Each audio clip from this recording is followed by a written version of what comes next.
UFC 261, Saturday, April 24th. Usman versus Masvidal 2 at VyStar Veterans Memorial Auditorium in Jacksonville, Florida. And for this big event, it will be open to fans at full capacity. That's about 15,000 fans, and I expect full capacity to be reached for Usman Masvidal 2. Hey, UFC welterweight champ, the main eventer, Kamaru Usman. What say you about fans in full capacity for this big one? Oh man, I am excited. I am very excited, and I can't wait. It's been a long time coming, and I think it's the appropriate time to have my family back in the arena and to witness me go out there and perform.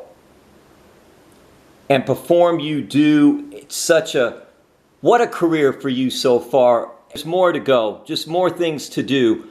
What do you look at, champ, when you're getting ready for a big fight like this? And I'm sure you probably don't look back yet, but it's just been such a great career so far.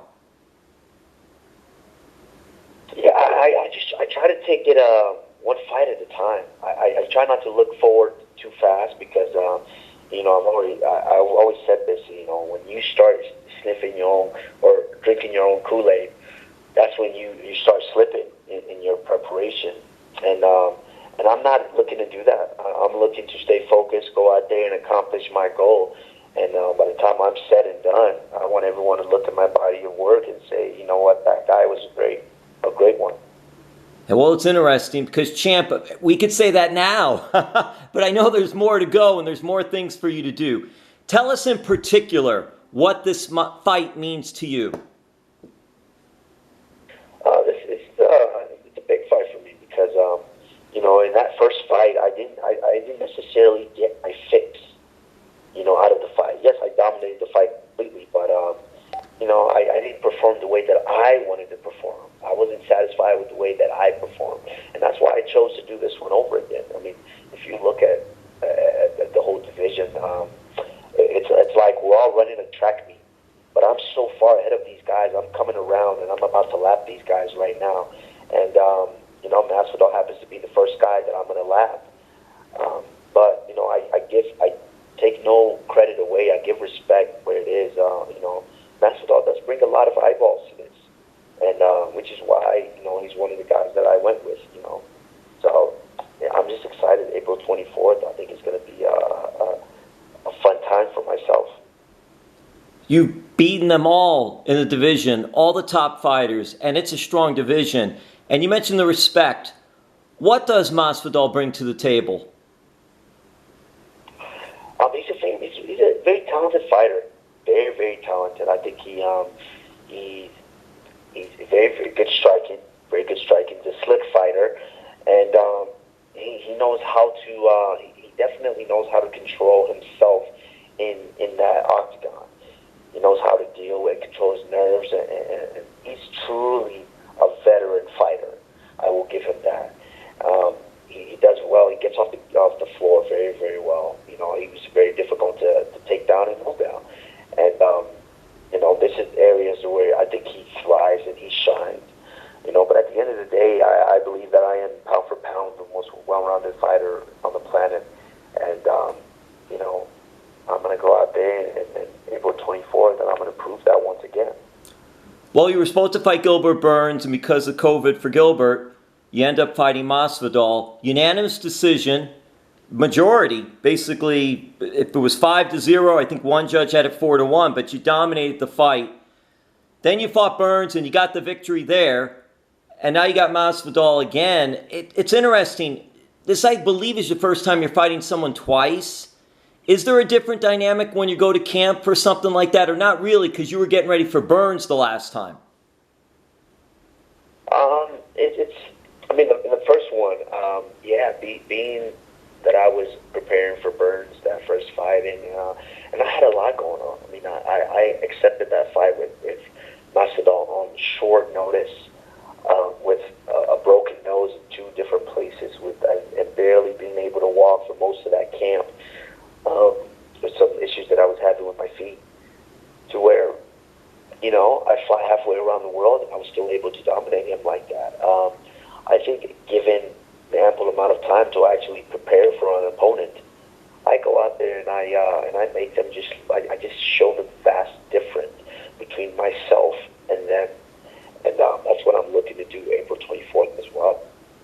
Well, April 24th, UFC 261, the main event, and he was the BMF champion, but since you won, I think that you are probably now the BMF champion as well. So I'm wondering, do you have that title belt, and will both be on the line Saturday, April 24th? Well, I mean, it's not a real title belt. Kind of one of those participation deals that they kind of hand out. You know, back when you were in grade school and in field day, and even if you got fifth place, they gave you a fifth place pink ribbon. And that's what that belt pretty much essentially was, because if you really look at what that BMF embodies, I believe without a doubt, I'm what that and those letters mean, BMF, because right now in the game, I believe that I am the baddest man out there. And you proved it, and you beat him, and you beat everybody else. So you are a two-belt champion, and now that belt really means something. Hey, and at UFC 261, it's interesting to me too, champ, 3 big championship fights, and 2 of those feature the women. And I'm just curious, from your standpoint, what does that say too? Not only UFC have tremendous talent in the men's division, but what about the women's division as well? Oh man, you know, being able to, and I get the privilege to watch Rose Namajunas train, because we have the same coach, and being able to watch her train and seeing how dedicated she is and what she brings to the game, it's just phenomenal, and I am such a fan of hers. I don't even think she realizes how big of a fan of hers I am, and we train together. We have the same coach, but I get to watch her train, and it's just such a delight, because she's just such tremendous athletic ability, and her mind and the way that she trains. I mean, she's truly a special fighter, and both fighters. I mean, you think about Valentina Shevchenko as well, and Wei Li Zhang. I am excited. I just can't wait to watch them fight. I'm sure they will give me the added motivation that I need to go out there and just, you know, take care of business that night.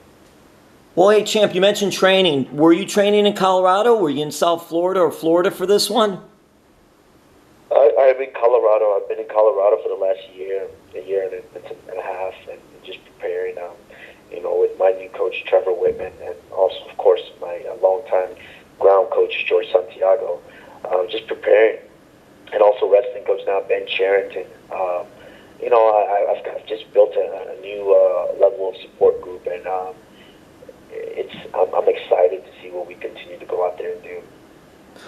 Are you still residing in South Florida at all? Yes, I still have my place in South Florida because my daughter is there. So when I'm done with camp, I have to go back home and definitely put in daddy time, for sure. I could rattle these off, and it's 18-1, 17 consecutive wins, performances of the night, fights of the night, multiple title defenses, main eventer. How do you get better?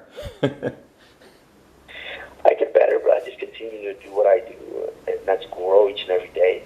I'm still, you know, I'm one of those guys where I'm honest with myself, and I seek, you know, wisdom from some of the best that's ever done it, and my mentors like Rashad Evans, Eddie Alvarez, and Daniel Cormier, and just talking with these guys, they've let me know, like, you know, at some point you have to continue to grow, because one day getting out of bed to go to training, it's just going to get, you know, tougher and tougher to the point where you're just like, nah, I don't feel like going today. And at that point, it might be time to step away from this. And so, you know, I'm still getting up, and I still have that fire. I'm still having fun with this. And so I just want to maximize the opportunity, because I understand that this moment is going to be here. It's here now, but it could be gone sooner or later. So I have to just take advantage of it. UFC 261 is in Jacksonville, Florida. You're a South Florida resident. Jacksonville is on the other, it's at the top, North Florida, and it's a long state, so it's not nearby, but it's still Florida. But hey, champ, when UFC first returned after the pandemic hiatus, it was in Jacksonville, Florida. And now Jacksonville, Florida is opening up with UFC to allow the fans full capacity. What does it say just about Florida and just about having fans back live to see this? It says a great deal. It says that Florida is sick and tired of what the world has gone through in the last year and some change. And Florida's ready to get back to living like we live in America, being able to enjoy, the things that we do on our leisure time. And that's why I'm tremendously happy, and I'm excited for Jacksonville that they're getting this opportunity to be the first place to host us back. This is a tremendous event. It's a big event for them as well, and the whole state, as a whole. And I think Florida is kind of leading the charge right now, letting everyone know that they're sick and tired of, just kind of all the things that we have gone through in the last year, and that they're ready to get back to normal life. Well, speaking of the fan part, you had a great seat for Nagano's big victory over Stipe for the UFC heavyweight title. What was that like for you in his corner, seeing that, and the meaning? It meant more than just a title that night. It was tremendous because knowing Francis, knowing his story and where he's come from and what he's been able to do, it's so inspiring that I don't even think he realizes how much he motivates me. And so it was something that I will forever remember for the rest of my life, being able to be a part of that and watch him achieve that and change his life in that way. It's tremendous, and just an incredible thing to be a part of.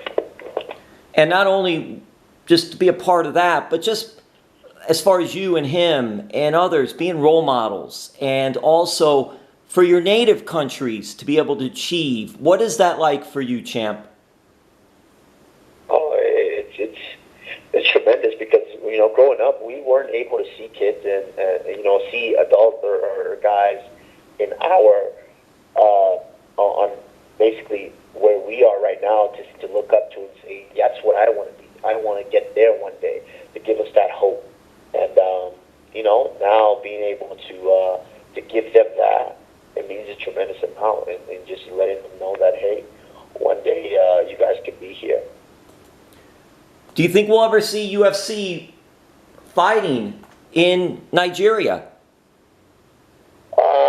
We've had a conversation. We had a couple of talks with Dana. I've had to sit down with him on several occasions to where I've expressed the concern, I've expressed the interest, and he said, yes, they're definitely looking into it. They've got some partners down that way, and, hopefully here in the next year and a half, we might have an event scheduled and booked. We're going to wrap this up, and thank you so much for the time, champ. I'm very curious, just is the chapter at Sanford MMA, is that closed, or do you think maybe somewhere down the road you might be able to do something again with them, or no? I never say never. That's one thing that I've learned in this lifetime, is that you can never say never. As of right now, I'm with, my coach, Trevor Whitman, who's able to give me what I seek, and that's that time to be able to watch over and correct those minor mistakes or those major mistakes that I'm making, and give me that one-on-one attention to where I was at. It was just, you're on a team with 40, 50 guys, and the coach is gone every other week. It's kind of tough to be able to have someone really critique and watch it and say, no, we're going to fix this because you continue to do this mistake. And so right now, I'm happy where I'm at. I believe George Santiago and Trevor Whitman has proven it over and over that they can get the job done, and I'm excited where I am right now.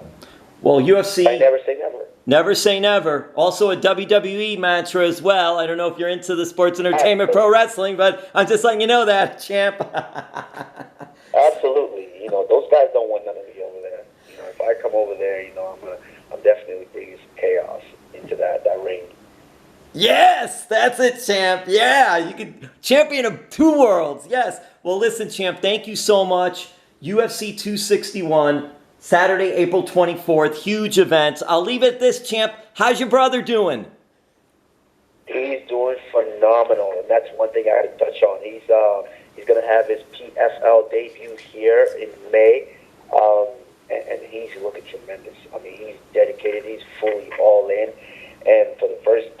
I see him and I'm like, yo, this guy's going to be something special. And so you guys just have to keep an eye out for him. PFL, he's making his debut in May, I believe May 6th is that fight. And that's the bottom line, because the champ, Kamaru Usman, said so. Thank you, champ. Thank you, sir.